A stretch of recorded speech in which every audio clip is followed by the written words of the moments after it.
Science, Technology, and Society.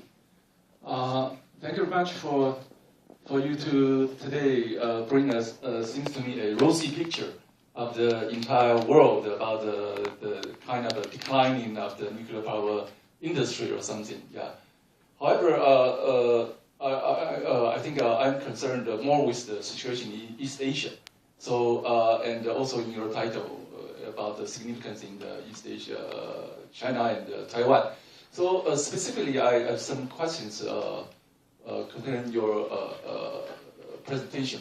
First, it's about the cancel of contracts. You talk about the long period of construction and finally get abandoned or project or something like that. But my impression is in Taiwan's the number 4 construction of nuclear power plant. There was a time that the DDP government did try to abandon the project, but they are warned that because this is an international contract, if we abandon from our side about the contract, then we'll have to pay the refund or something like that, a huge amount of money, so that later on we will get a heavy punishment because of the breach of the contract. So that later, I mean, at least this is one important reason that we are kind of back up, saying, oh, well, we cannot simply or easily abandon the contract. So I'd like to know, because from your presentation, you seem kind of saying that it's a relatively simple thing, so we just abandon that. But from my point of view, I'd like to know more about that. Another thing is things about East Asia. You just said something very interesting about China. Okay, they kind of seems to be very wisely to stop all the nuclear power project and try to increase their investment on the renewable energy. That's maybe good news to me. I don't know, but from Taiwan's point, from my point of view, many of us kind of suspicious about the Chinese their way of doing things. That from what I know about, because recently this year I read some of China's top scientists, top nuclear scientists in Peking, from their reports and most of them saying that it's completely safe to for the nuclear energy, and we should start it again, something like that. And I also met some STS people from Peking in somewhere else, and they also states that they are completely confident and nuclear power is very safe and something like that. So I'm kind of curious because my personal impression is kind of different from your very good news about China has been very wise. And lastly, my question is about South Korea. Okay, you talk about a strange phenomenon in South Korea, and we know that South Korea, it seems to me they are kind of crazy in the nuclear power. Okay, in the Chernobyl, after the Chernobyl accident, all over the world they stopped the nuclear power, but South Korea they speed it up instead of after the Chernobyl accident.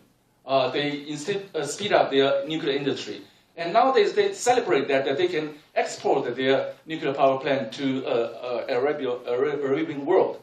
So I was wondering whether maybe you can, like China, they also, some of scientists, they say they also can export their nuclear reactor to somewhere else. So I think maybe the East Asian situation, I'd like to know more about from your side. Thank you very much. Sorry for the long question.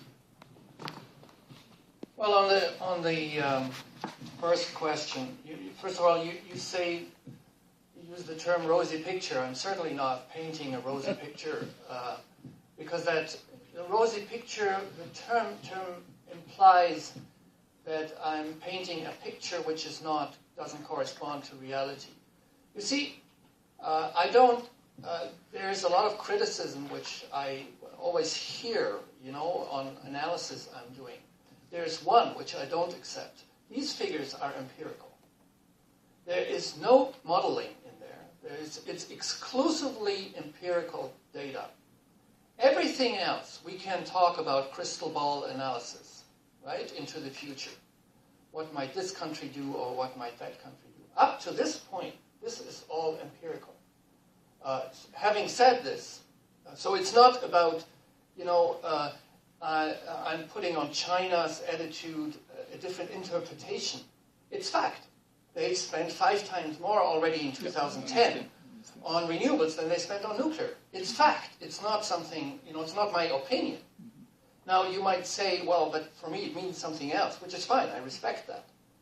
But I think what is so important in this debate is that we have a carpet for discussion.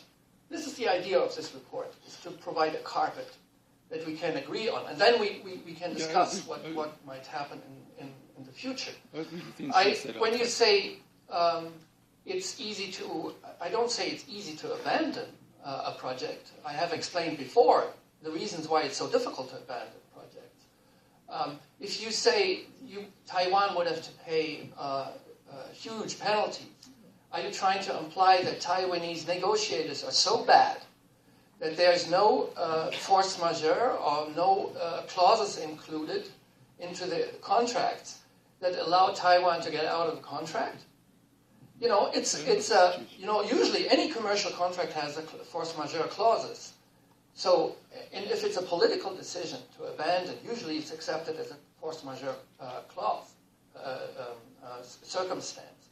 So it depends how the decision is made in order to abandon a project. And it happens all the time. I can give you many examples, even from the last 2 years or so, of projects that are being abandoned. Not only in Bulgaria, many others that are being abandoned. EDF lost in the United States about $1 billion because projects were abandoned. They lost about €1 billion in Italy because projects were abandoned. So it happens all the time. Yes, it will cost money, that's for sure. The question is, who takes the decision under what circumstances? And what concerns China's safety, or comments, you say safety, comments on safety. Yes, you get nuclear lobby people from China. China has a very strong nuclear lobby, as in other countries. However, you also get even very senior Chinese nuclear officials raising the problem that they've been speeding up too fast. So that if China generates about 1 million engineers per year. That's great, but they're not trained. They have an engineering degree. If you put them into a nuclear reactor, that might not be such a good idea, right? So the increase rate is so high that including in the establishment, people say this goes too fast, and we're not able to train people appropriately.